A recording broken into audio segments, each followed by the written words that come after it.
Didampingi kuasa hukumnya, Kodri Agustian, seorang PNS di Kota Palembang, melaporkan rekan sekantornya, WP, ke Polrestabes Palembang, Jumat 2 Agustus 2025 kemarin. Laporan tersebut terkait dugaan penipuan dan penggelapan dana investasi. Kasus ini bermula pada Januari 2024 saat terlapor datang ke rumah korban di kawasan Komplek Demang Hill Ilir Bahar 1 untuk menawarkan kerjasama di bidang desain interior. Ia menjanjikan keuntungan 20% sebagai imbalan hasil investasi. Meyakini itikat baik karena hubungan rekan sekantor. Korban kemudian mentransfer dana sebesar Rp650 juta secara bertahap ke rekening terlapor. Pada awalnya korban menerima keuntungan senilai Rp14 juta, namun dana pokok tak kunjung dikembalikan. Hingga kini korban mengalami kerugian mencapai Rp510 juta.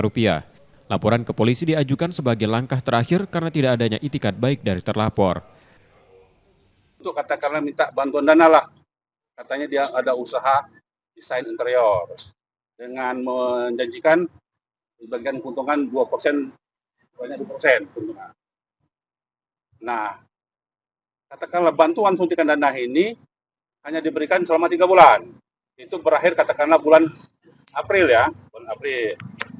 Tetapi bulan April itu beliau ini merasakan ditipu karena dari sejak April itu mestinya uang pokok dikembalikan beserta keuntungan tadi yang 20%.